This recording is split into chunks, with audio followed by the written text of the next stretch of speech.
Professor, good evening and thanks for coming in. I wonder whether it annoys you at the moment that the world is rebelling, there's anger out there, the system has been questioned, the elite are unpopular in a way that I think you would encourage.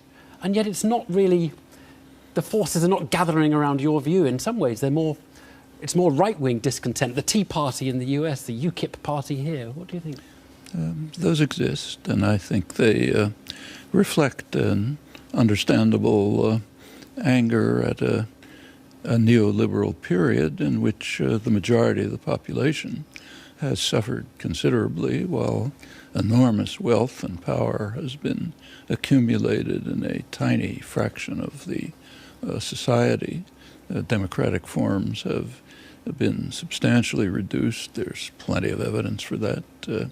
But it's not entirely correct. So, for example, hundreds of thousands of people demonstrated in the streets of New York a couple of weeks ago in calling for serious action about dealing with the climate catastrophe.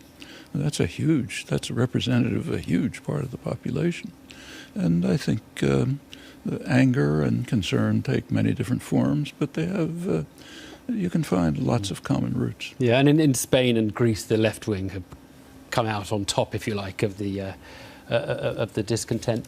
But it is, reading those quotes to some ordinary people, it is, I suppose, one of the difficulties of your position that you end up, in a way, having to take a view of you telling them what you think would be good for them, and them not quite really being on your wavelength. Is that a fair critique of the Noam Chomsky philosophy? That's not my experience. I spend an enormous amount of time giving talks, discussions, all classes of people all over. I don't tell them what to think. I tell them what I think, encourage them to develop their own ideas, and I think we quite often see things the same way. But when you say people have been made into consumers rather than citizens, could that be accused of being patronising to people, as though they're kind of suckers for being material consumers as opposed to thinking bigger things about their lives? No, I don't. I think they're suffering from a situation in which they are not citizens. They're not participants. It's easy to demonstrate that. I know the United States better, but I think it's essentially the same here. And one of the major topics in mainstream political science is the relation between attitudes and policy. It's not hard to study. Policy we see, attitudes we determine from very extensive and quite accurate and consistent polling. And the results are striking.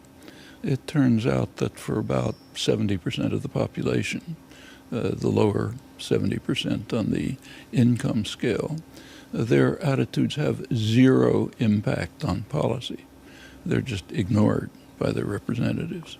As you move, that really surprises me, because here I think politicians sometimes feel they're running to catch up with where the public are, particularly on issues like immigration, for example, where they're kind of it was one they didn't spot, but the public really did.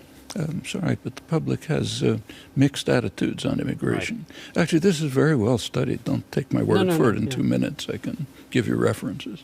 As you move up the income scale, you get more influence on policy. When you get to the very top, which is a fraction of 1%, you essentially have policy made. This is true on issue after issue.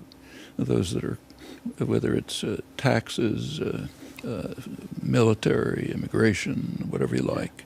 Well, it's certainly believable that the sort of more powerful and important people are the ones who run the It's country. not just powerful, and they're not powerful and important. They control the wealth of the society, and that puts them in a position essentially to purchase the government and its actions.